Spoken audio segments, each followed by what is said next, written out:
o enfermedad. Estoy admitiendo Buenas la noches, doctor. enfermedad pulmonar obstructiva crónica.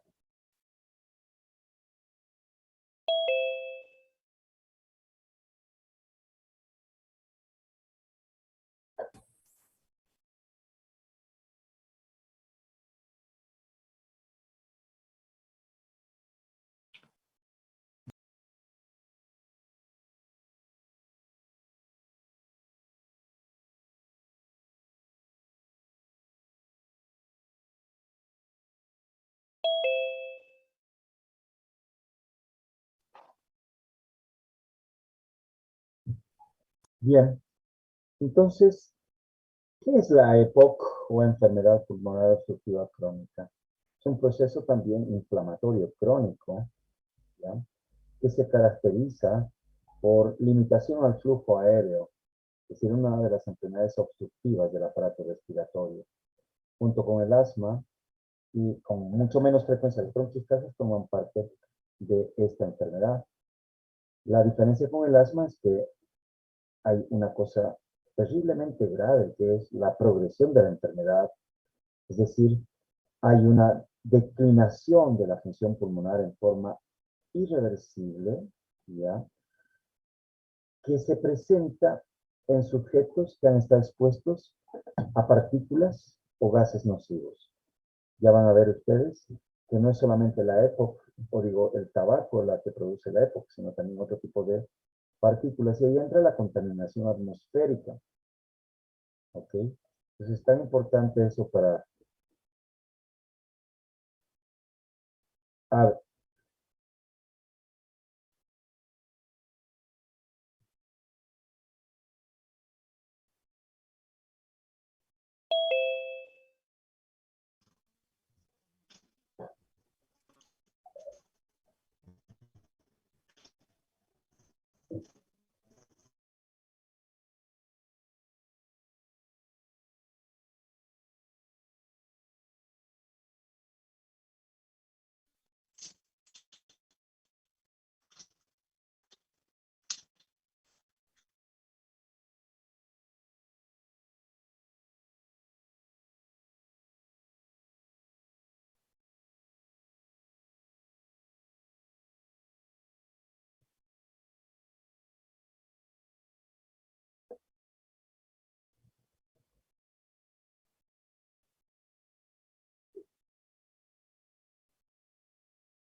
Bien, esta primera parte estaba pregrabada, espero que se haya escuchado.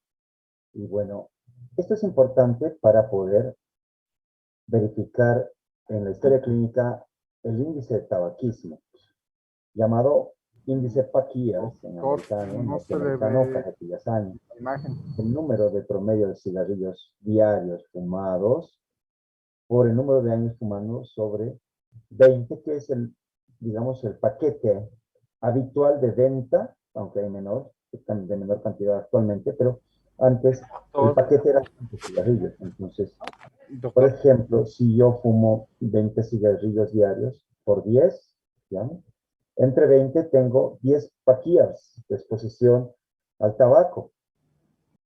Se sabe muy bien que la doctor López, proporcionalidad de los papiers está incidiendo no solo en EPOC, sino también en cáncer. Y vean ustedes en este gráfico que a partir de 10 paquiers, ¿no? Y más 20 paquiers y 30 paquiers, la incidencia de cáncer está incrementando desde 3.7 versus 1, Doctor, perdón que lo interrumpa, doctor, pero 7.1 de 20 cigarrillos a una cajetilla y media, y una cajetilla y media o más, 14 o más de riesgo relativo, ¿no?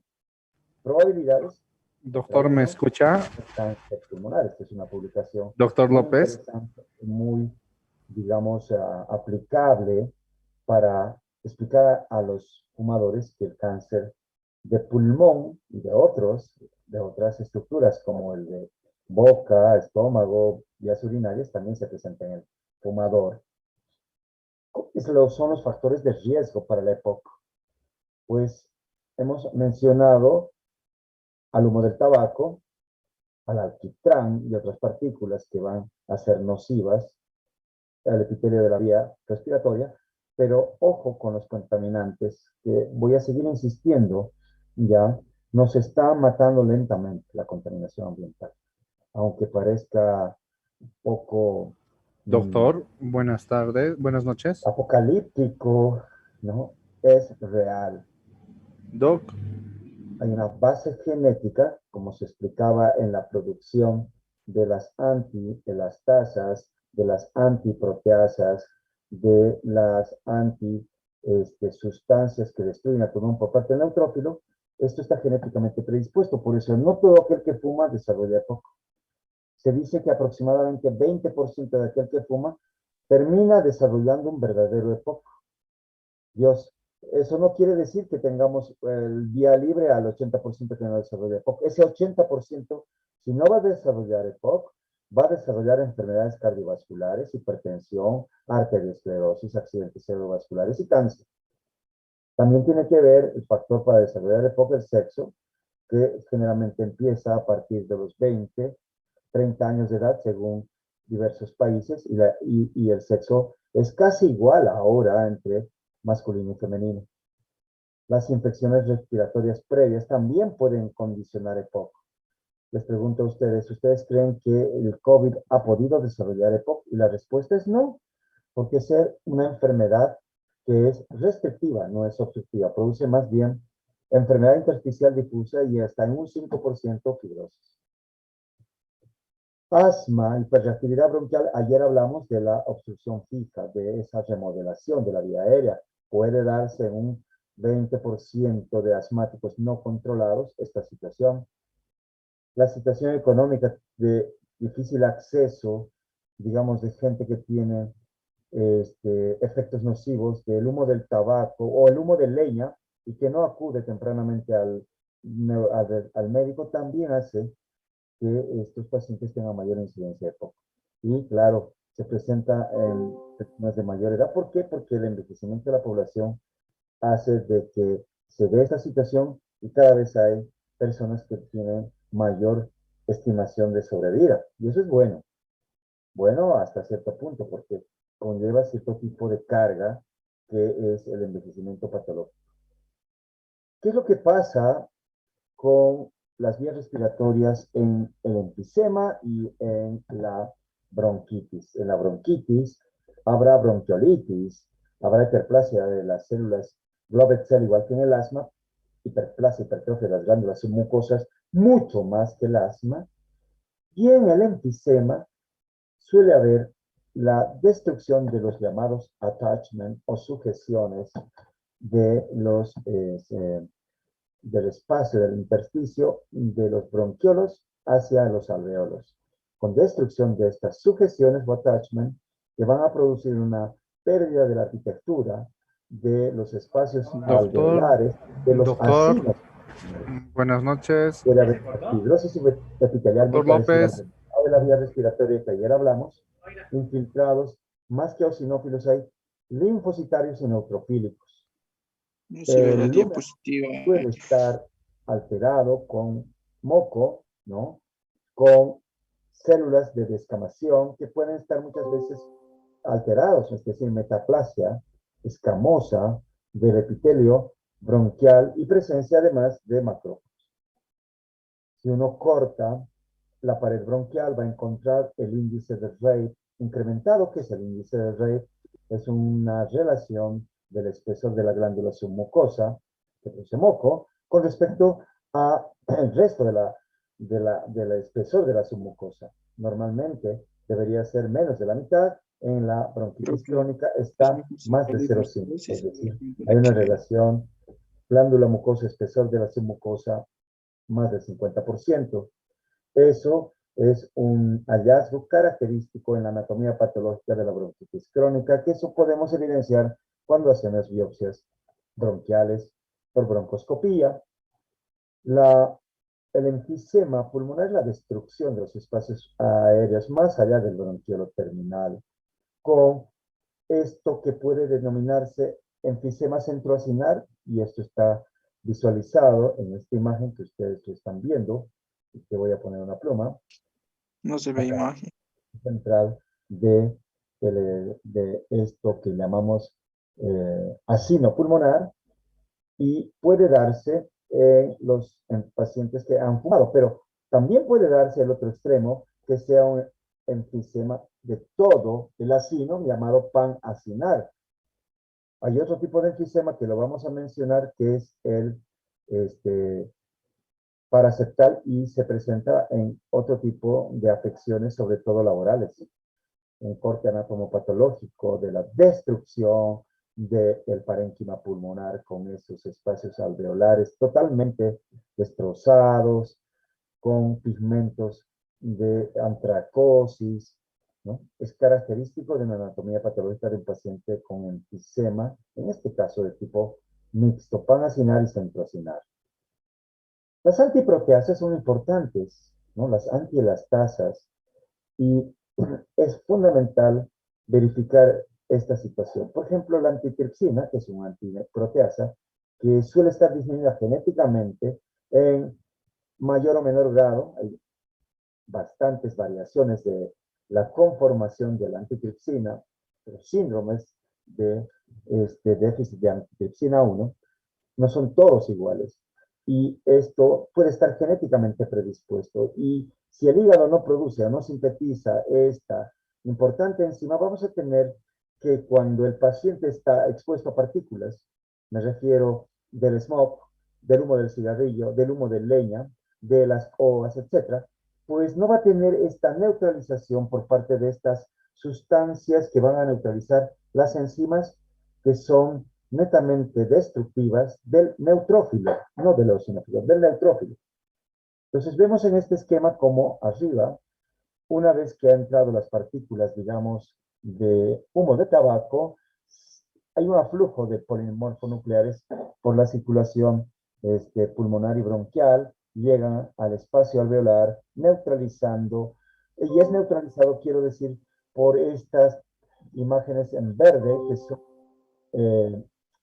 digamos, las antitripsinas, la sustancia antitripsina, que, digamos, trata de neutralizar la proteólisis, las enzimas del neutrófilo, y no destruye de ninguna forma el epitelio alveolar. Por el otro lado, en el déficit completo de alfa-1 antitripsina, porque hay parciales también, podemos ver cómo el neutrófilo, una vez que llega tratando de fagocitar las partículas de humo, empieza a liberar enzimas y no tenemos una cantidad de estos redondeles, quiero decir, que son las angiotensina, una cantidad en la circulación, en este caso pulmonar, y no hay que detenga a estas enzimas proteolíticas, a estas elastasas, y producen daño, producen pérdida de la estructura, de las sujeciones alveolares. Eso es lo que llamamos enfisema pulmonar. Cuando se ven preparados de microscopía electrónica y uno puede ver cómo está conformado el espacio alveolar con fibras elásticas, colágenas, tipo 3, y uno puede administrar en ratones las tasas, sin antielastasa, y vean cómo pierde la estructura normal del parénquima pulmonar produciéndose justamente, se llama enfisema, en este caso laboratorial. La anatomía patológica cursa habitualmente con tres tipos de afecciones. Uno a nivel de las vías aéreas, sobre todo periféricas, también centrales. Cursa con daño en el parénquima pulmonar, que es lo que acabo de mencionar, y también daña el endotelio capilar. Cuando uno hace anatomía patológica, aparte de encontrar el índice de grado, encuentra engrosamientos de la íntima, estoy hablando en el caso de que el paciente, además de que esté cursando con EPOC severo, curse con hipoxemia que produzca hipertensión pulmonar. Hipertensión que va a llevar a engrosamientos persistentes y cambios de las arteriolas pulmonares. Además, podemos ver toda esta estructura del enfisema pulmonar con destrucción de la arquitectura de parénquima pulmonar. Las arteriolas suelen estar destruidas y en algunos casos con los cambios de arteriopatía secundaria a la hipertensión pulmonar.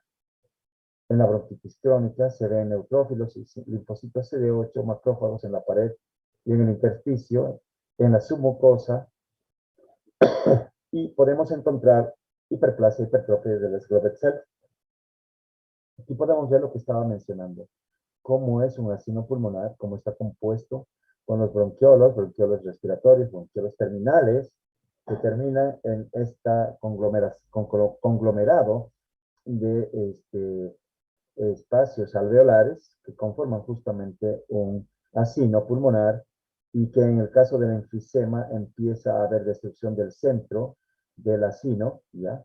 Con alteraciones también de los bronquiolos, y en el pan lobular o pan acinar definitivamente es todo lo que se afecta, y esto se ve más en pacientes que tienen un déficit casi completo genético, perdón, genético sí, de la alfa-1 antitripsina. Aquí se los presento al culpable, pero culpable indirecto, porque en realidad el afán que tiene el neutrófilo es de querer fagocitar las partículas, y acá lo que hace es dañar el alveolo, dañar la pared bronquiolar, dañar la pared arteriolar, produciendo el enfisema, la EPOC. Hay elastasas, hay catepsinas, proteinasas, metaloproteinasas, lisosimas, y gránulos secundarios también, gelatinasas, lactoferrina, lisosima. O sea, es una cantidad de sustancias que, si uno no las neutraliza, hacen daño. Entonces, uno podría decir que en la fisiopatología, el humo del tabaco, además de inflamar las vías respiratorias, produce cambios en el epitelio de la membrana basal, fibrosis subepitelial, produce secreción de moco incrementada por las glándulas submucosas y células Globet.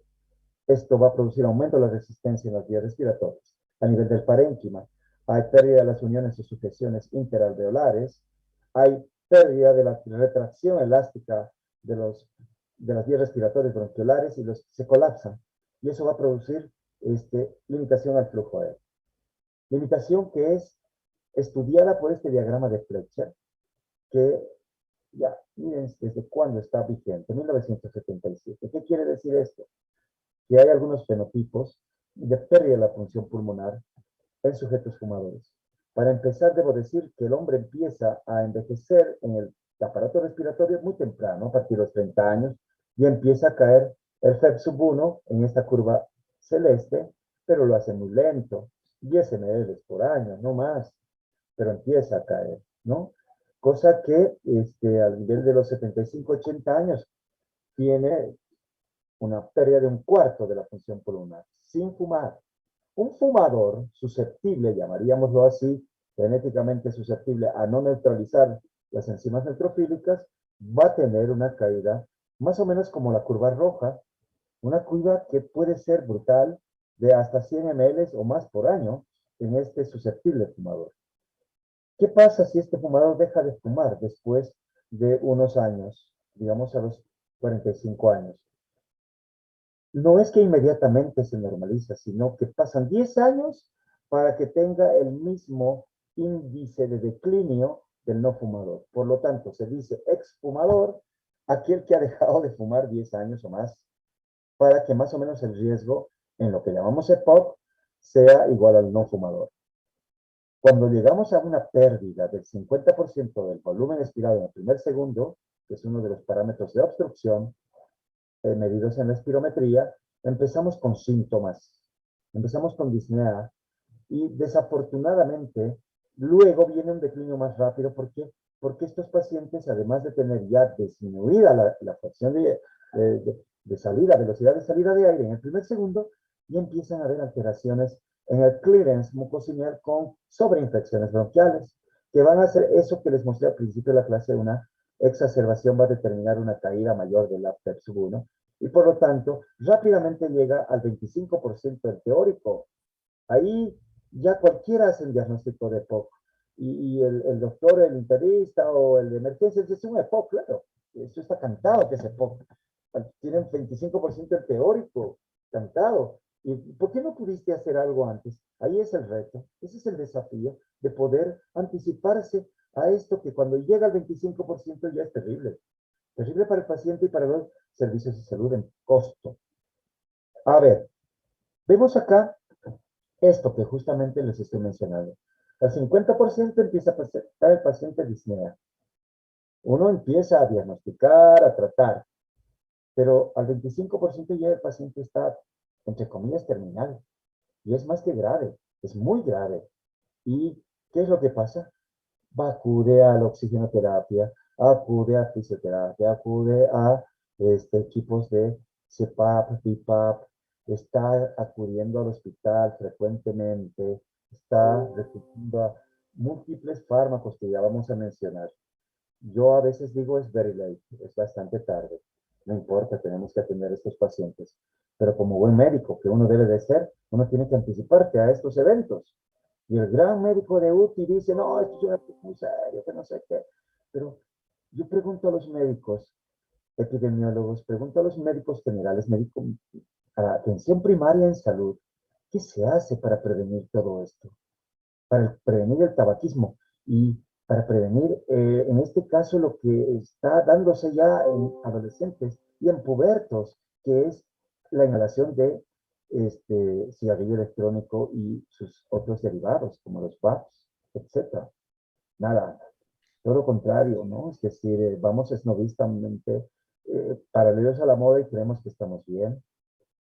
Entonces, y ni hablar de la contaminación, insisto en esto.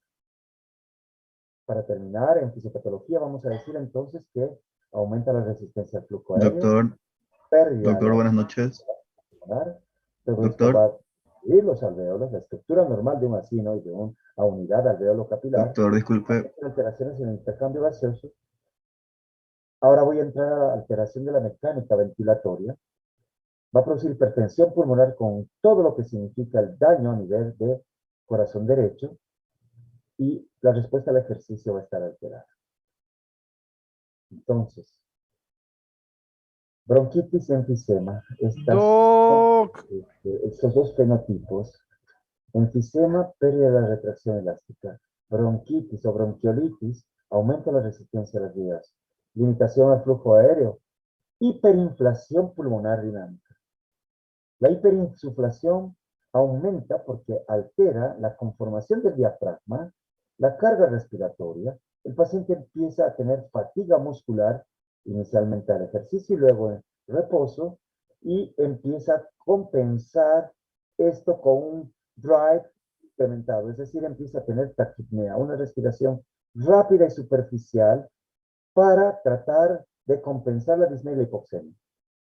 Esto es lo que llamamos sobredistensión pulmonar, la zona de aposición de la inserción diafragmática en la parte lateral del tórax y también posterior, ¿por qué no? Tiene por lo menos unos 10 a 15 centímetros. En un EPOC tipo enfisema con sobredistensión, por todo lo que he mencionado, hay aplanamiento diafragmático. La zona de aposición es mucho menos del 5%. Y a menor zona de posición, mayor disnea, mayor carga respiratoria y el paciente tiene una compliance, que es una distensibilidad, que como ustedes saben, la distensibilidad es la relación volumen. Yo necesito cierto tipo de presión para insuflar un parénquima pulmonar. Esto es lo normal.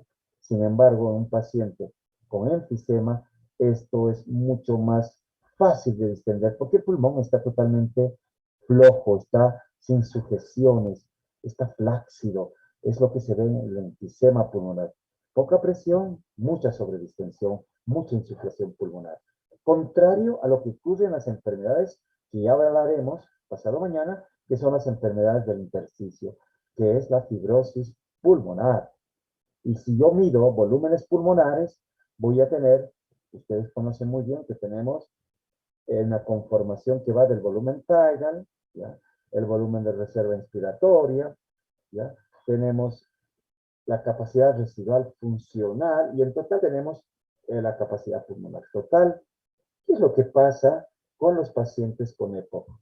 Muchos pacientes tienen sobredistensión pulmonar por atrapamiento aéreo, por disminución del volumen de reserva Madre, doctor. expiratoria. Hola, doc. Pero ello va a hacer de que aumente la capacidad residual funcional y eso hace que el paciente se vea como sobredistendido con mediciones, ¿ya?, de la capacidad vital disminuidas, entre comillas. Pero eso es dinámico. Lo que está disminuido es el volumen de reserva respiratorio, porque hay obstrucción dinámica al flujo aéreo. Y la hipoxemia se va a dar por alteración, ventilación, perfusión, donde las unidades, ustedes saben, tienen que equilibrarse en la zona 3, sobre todo de West, una proporción de aire igual a una proporción de oxígeno, ¿no?, que es más o menos igual a 1. Eso debería ser correcto en la zona 1 de West. Sin embargo, eso no ocurre homogéneamente en un pulmón normal. Y en un pulmón de EPOC, a mayor bronquitis, va a haber disminución de la ventilación y perfusión incrementada. Y va a ser peor si además de haber secreciones, obstrucción bronquial, hay pérdida de unidades alveolares en el enfisema, la, digamos, hipoxemia va a ser peor por esta disminución del VQ, casi llegando a un shunt. Hablando del diagnóstico y evaluación, se lo traslado, lo que está igual que en asma y Celgina, en EPOC es el GOLD, que significa es la iniciativa global para enfermedades obstructivas, crónicas. Entonces tenemos una tríada en EPOC, que es la dificultad respiratoria, inicialmente el ejercicio, luego se hace progresiva, con expectoración crónica. Doctor, ¿por qué voto tanta flema?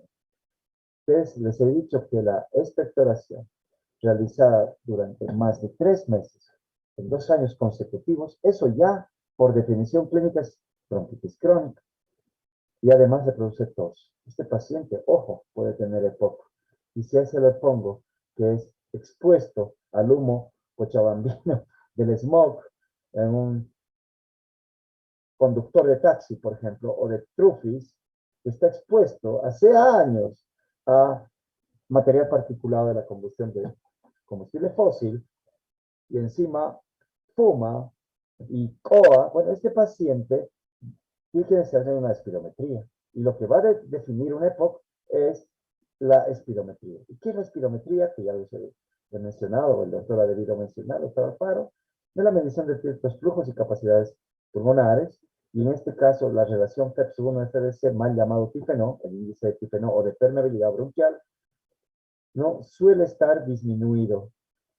Pero para decir EPOC realmente hay que hacer un reto broncodilatador con un SABA, con un broncodilatador de tipo de acción rápida y corta, y a los 5 a 15 minutos se vuelve a medir y vemos que esta relación FEP1-FDC está por debajo de 0,7. Eso es EPOC, más los síntomas.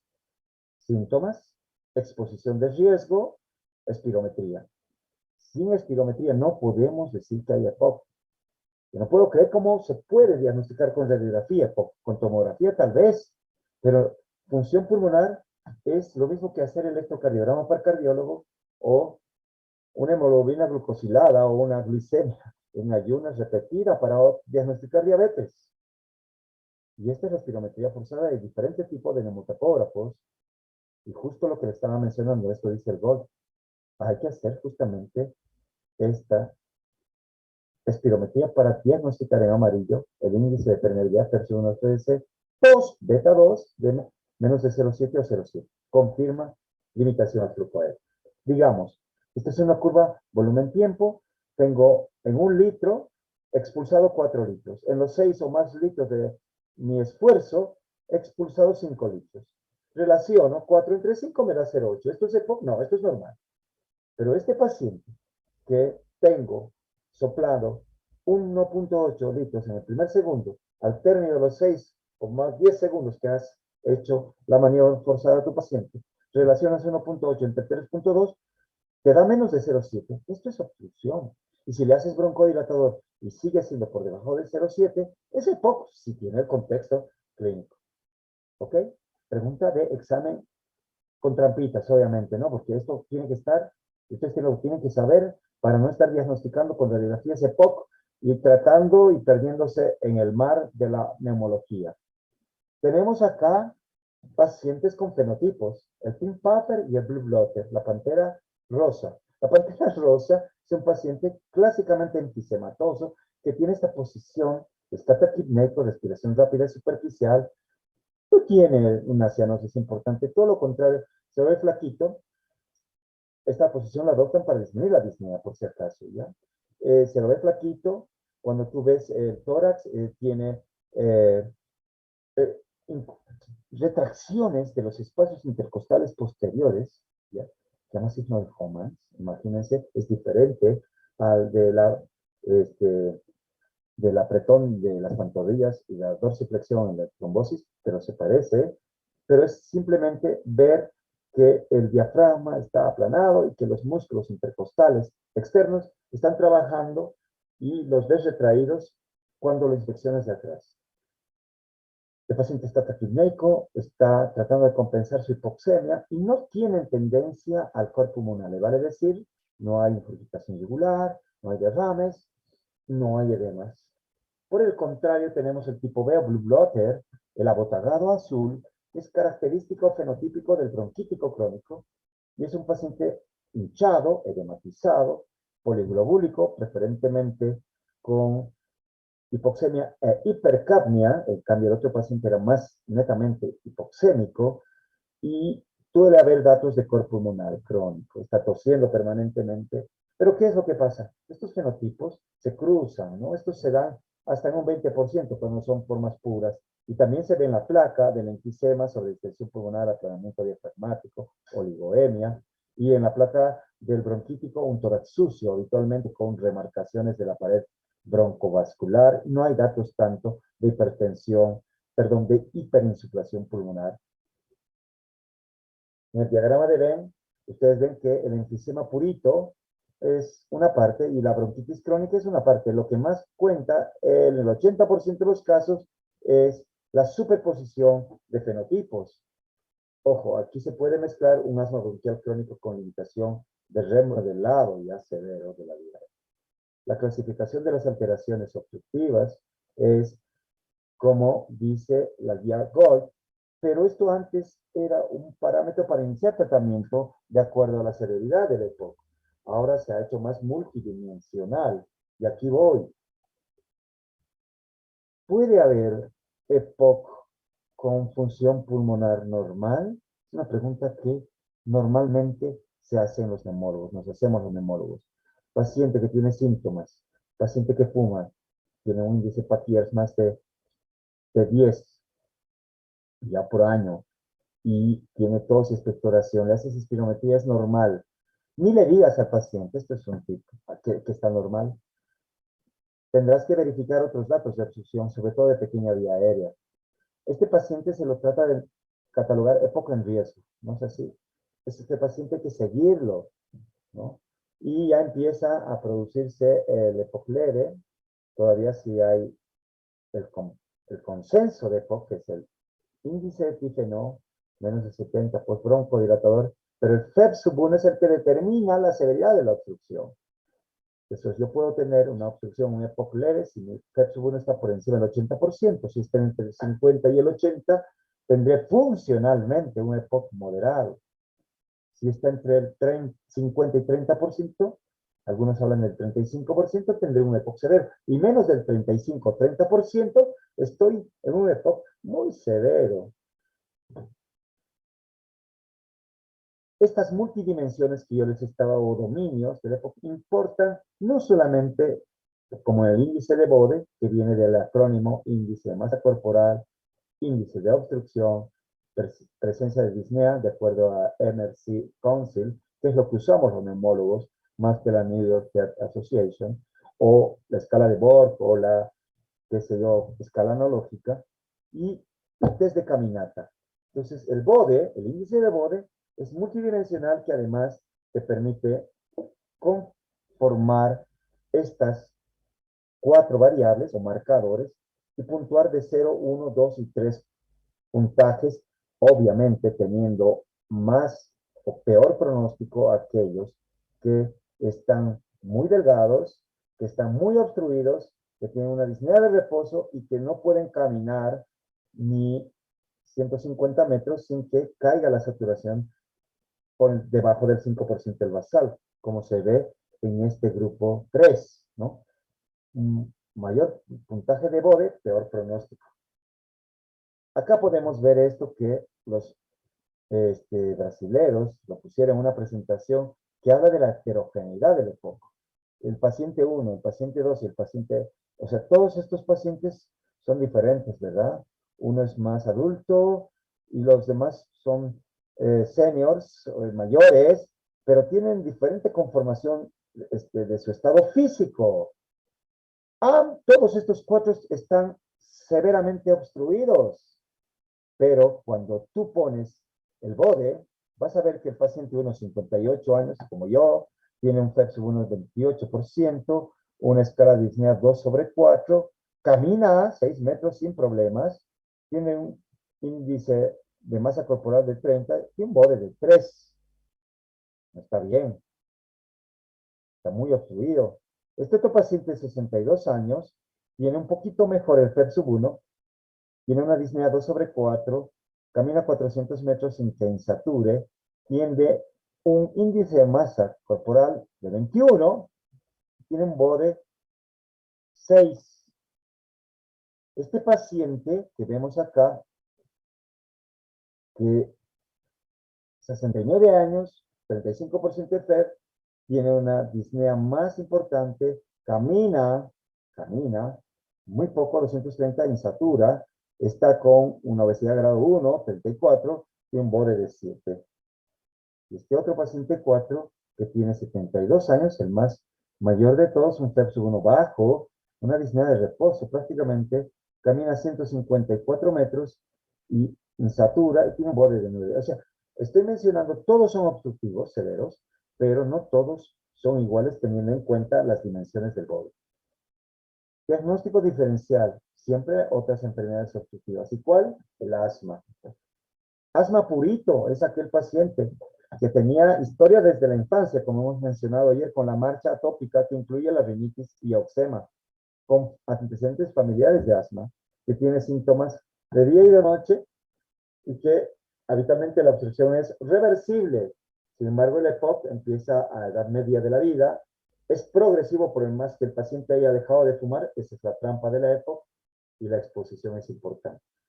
Otros diagnósticos diferenciales de EPOC: fallo cardíaco, lo que llamamos asma cardíaco, ¿no? Sibilancias en un paciente con fallo cardíaco izquierdo, por edema intersticial, compresión bronquiolar, bronquiectasias, aspergillosis broncopulmonar alérgica, que cada vez veo más, secuelas de infecciones como tuberculosis, no COVID, tuberculosis, neumoconiosis, los pacientes que han trabajado en la mina, silicosis, los que están expuestos a polvo, neumoconióticos, tienen la mitad de ellos EPOC. Es decir, en las espirometrías, casi la mitad de ellos sale más que restricción, sale obstrucción, una cuarta parte sale mixto y otra cuarta parte puede salir normal si es leve. Restrictivos puros muy pocos, en fase muy avanzada. Bronquiolitis, bronquiolitis obliterante, posadenovirus. Es importante también en la época ver comorbilidades. Todos estos pacientes, señores, no vienen solitos, vienen con comorbilidades, porque tienen cáncer de pulmón, esófago, páncreas y mama. Y eso ya lo hace 6 puntos. Si fuera mujer, mama, obvio. Tienen ansiedad. Yo creo que ahora el 90%, incluidos los alumnos, tiene ansiedad. Y todos mis alumnos me conocen que estoy podrido de la ansiedad. Lo primero que hago es poner música para equilibrar los chakras en mi consultorio porque todos vienen ansiosos. Yo no sé qué bicho les ha picado, creo que se llama reset post-pandemic.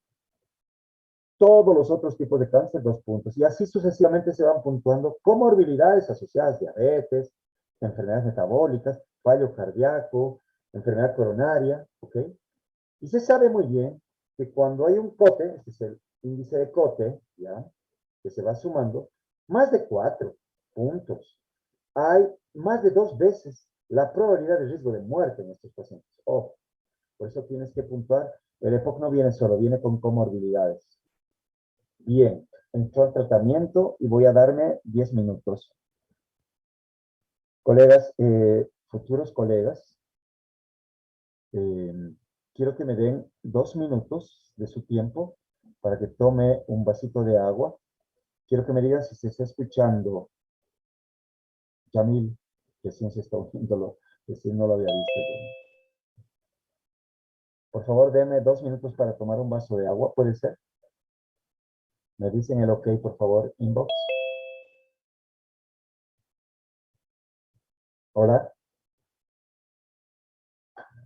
¿Cómo que no se ve ninguna diapositiva, mi Dios del cielo? Ah, y yo aquí hablando. ¿Por qué no me lo dijeron antes? Qué desastre.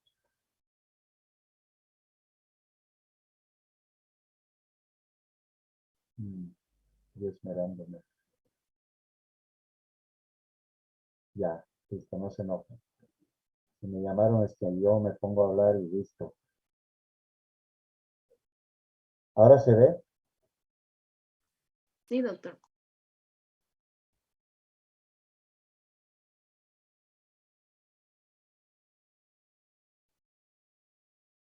Ah, Yamil. Ni modo, las diapositivas te las voy a enviar, Yamilito. Es decir, te voy a enviar en Telegram, si me pasas en Telegram es más fácil pasarte las presentaciones, tanto de asma y EPOC, ¿te parece?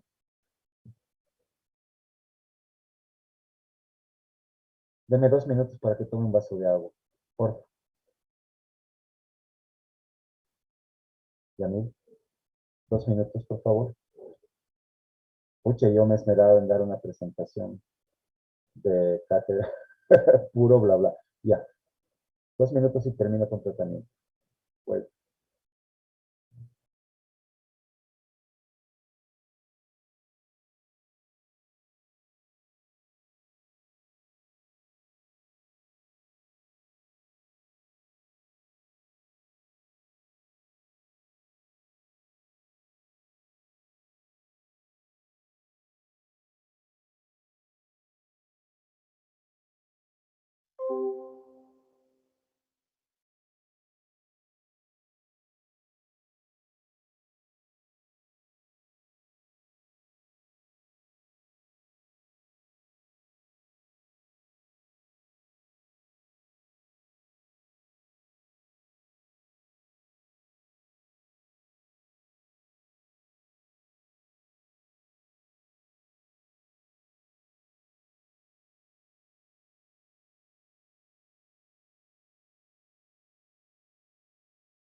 Hola, muy buenas noches. Quiero ver si se está compartiendo.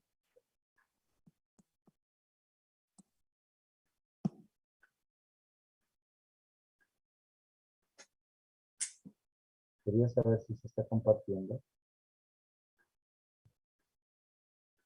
Sí se ve, ahora sí. Lamento mucho lo que ha pasado. Con razón se han salido casi todos de la clase y de la lógica.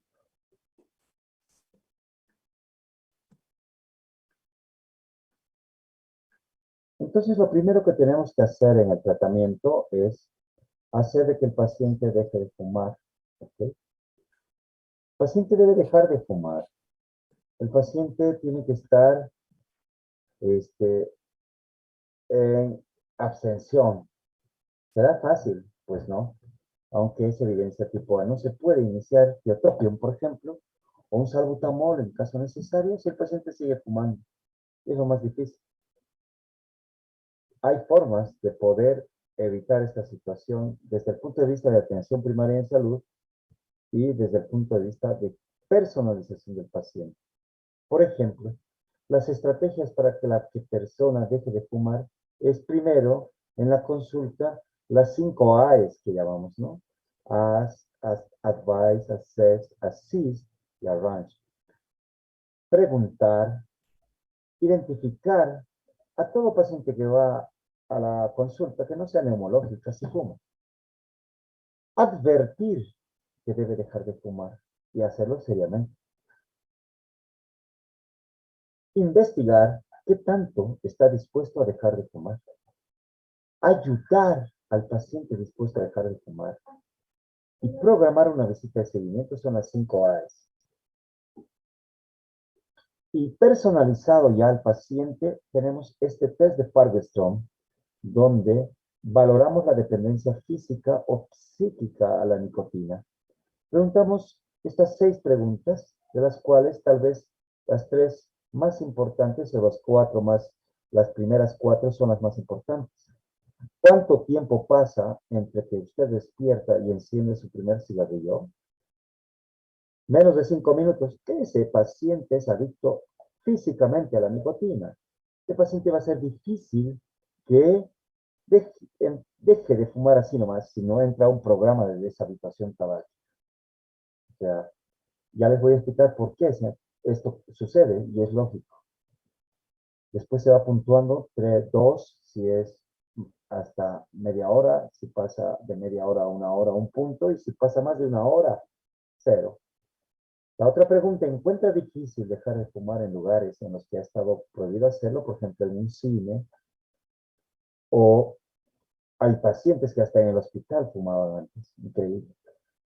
O en algunos lugares como lugares de eventos, ¿no?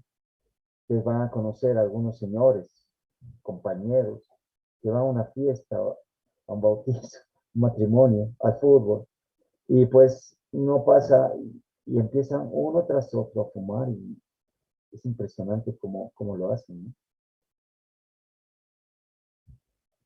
De todos los cigarrillos que consumen el día, ¿cuál es el que más necesita? El primero de la mañana, un punto. ¿Cuántos cigarrillos fuma al día? Si es más de 30 cigarrillos, 3 puntos, obvio. Después de consumir el primer cigarrillo, fuma rápidamente otros más, es lo que le estaba mencionando, que lo hace así, momentos de, entre comillas, ansiedad.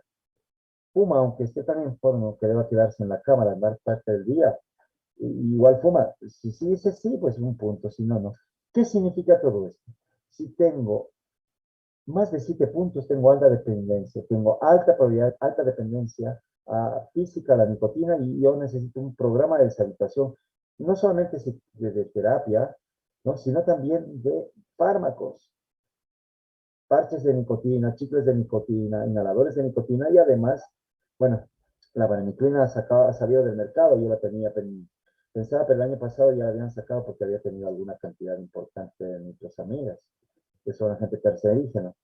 Pero tenemos otros, ¿no? Pero bueno, los parches son fundamentales. No lo vas a poder lograr si no haces esto. ¿Qué es lo que pasa si es que yo soy fumador importante y adicto a la nicotina? Mi nicotinemia en sangre, medida por nicotinema en sangre o cotinina en orina, está alta durante el día. Dejo de fumar en la noche, entro a dormir, me levanto, y ni bien me levanto, tengo el craving, el síndrome de abstinencia porque mi nicotinemia bajó. Y lo primero que hago al abrir los ojos es encender mi cigarrillo. Ese paciente es adicto, definitivamente.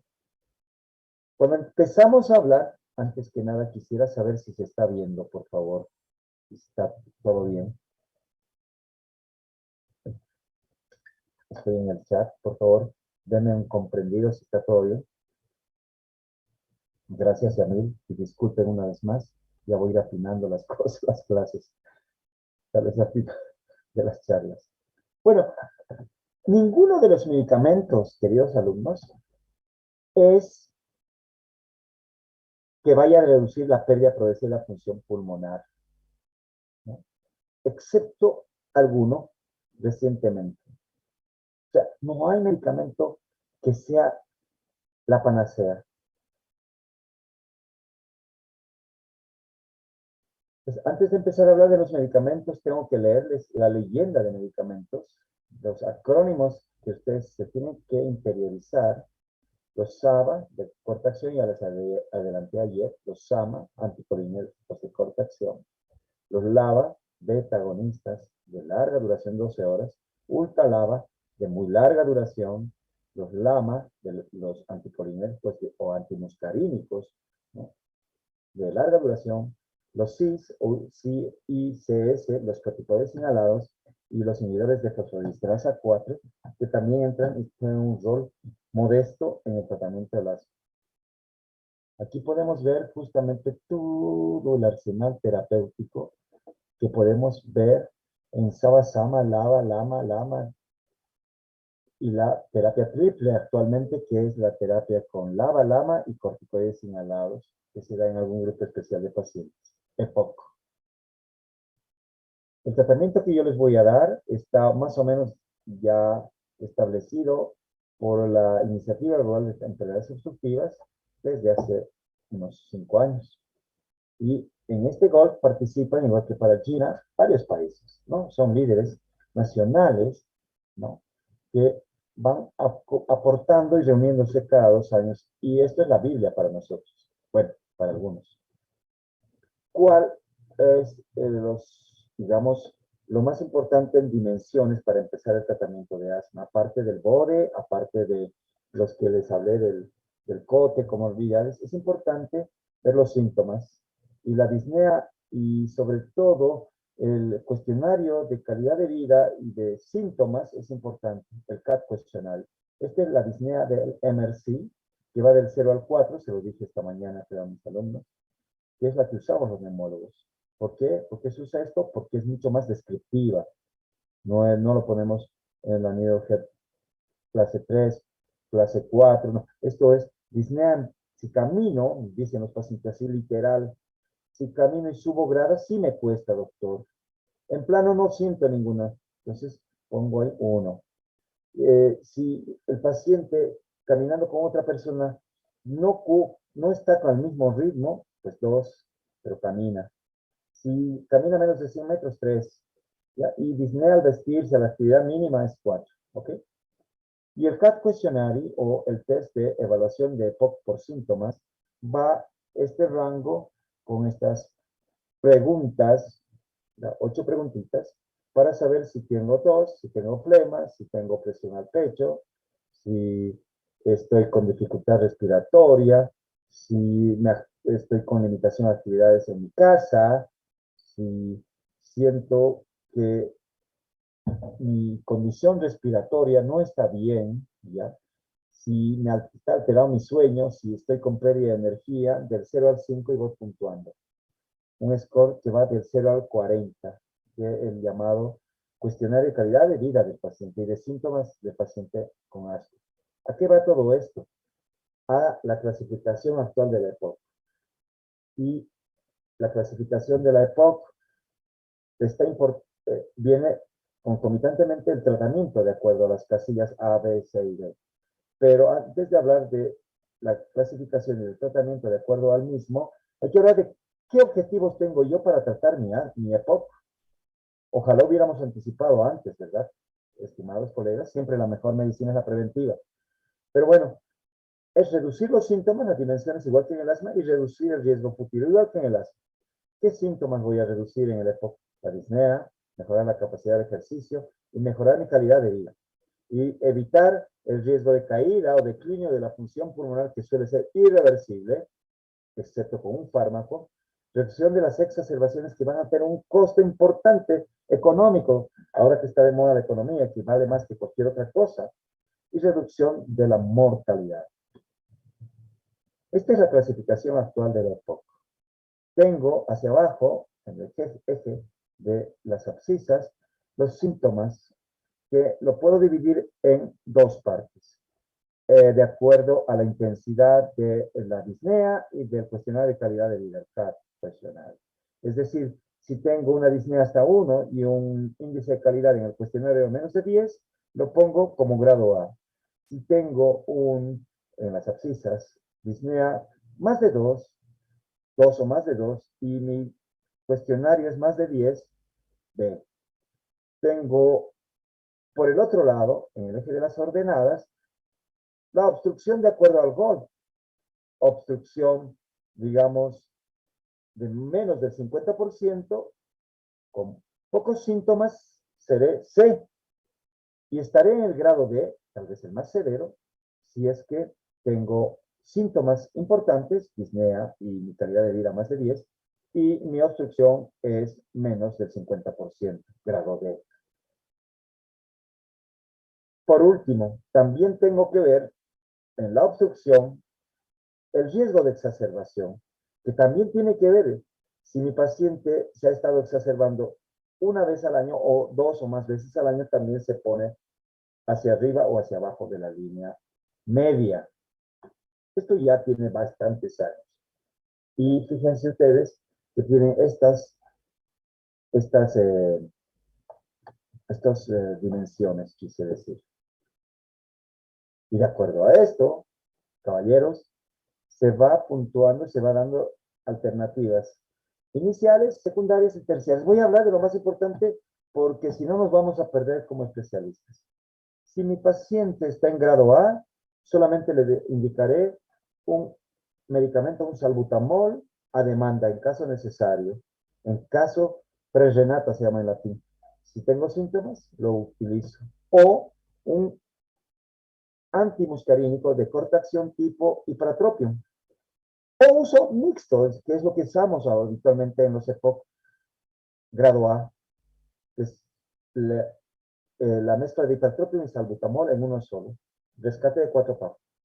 Si progresa mi enfermedad o si yo lo catalogo a mi paciente grado B, no solamente voy a usar en caso necesario de corta acción, ya tengo que decidir o le doy un LABA o un LAMA.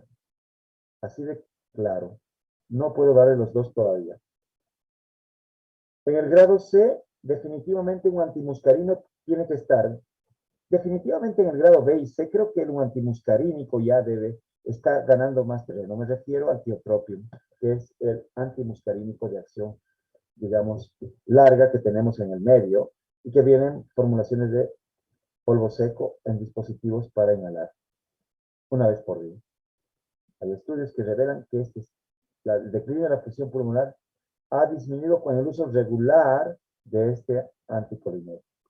Y en el grado D, donde además soy exacerbador, soy muy obstruido, muy sintomático, acá hay algunas discusiones, pero casi siempre está la triterapia. ¿Qué significa? Un antimuscarínico, sí, de larga acción tiene que estar, y la asociación de un LABA más corticoide inhalado también.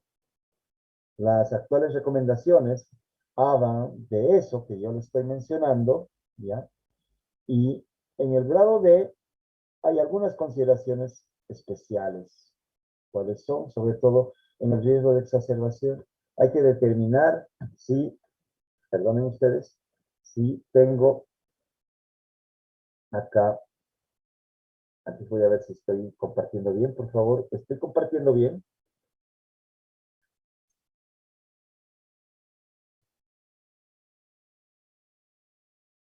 Gracias.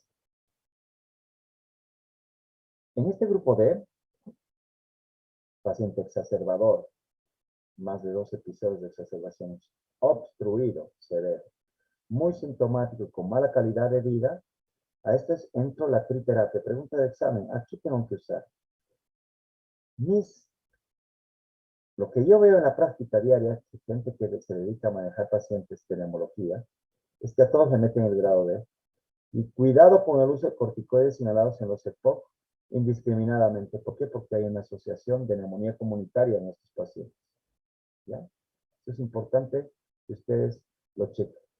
En este grupo, para ser más discriminativos, el uso de los corticoides inhalados asociados a LAVA, habría que ver si el paciente tiene el fenotipo eosinofílico, con más de 300 eosinófilos por milímetro cúbico. Igual que en la EPOC, hay el manejo del ciclo del asma, es decir, la evaluación, el ajuste y la revisión. La revisión de los síntomas, la tipificación de este cuadro de A, B, C, D, el tratamiento inicial, verificar la adherencia del paciente, terapias no farmacológicas que incluyen fisioterapia, vacunas, etcétera, y luego ir ajustando si el paciente no se está controlando, ajustando hacia arriba o desescalando hacia abajo. Esto también nos proporciona las guías Gold, donde habla de fenotipos, disnea versus exacerbadores. ¿Ya? Pero para no voy a complicarles mucho, simplemente mencionar que en este grupo D de exacerbadores, les mencionaba que se puede dar la triterapia, preferentemente si tengo eosinófilos incrementados. Algunos hablan más de 300, otros más de 100. Recién utilizaría la triterapia.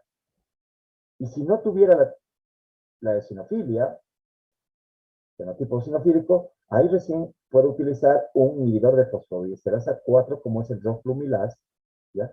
En aquellos que tienen sobre todo bronquitis crónica. No de entrada, es un fármaco fantástico que es a tomar una tableta cada día. O en exfumadores recientes se puede, y no tengo la opción de dar roflumilaz, dar un, se llama modificador o inmunomodulador inflamatorio crónico, que es la citromicina macrólidos a dosis bajas. Una vez más, les muestro todas las formulaciones que hay en el mercado. Externo.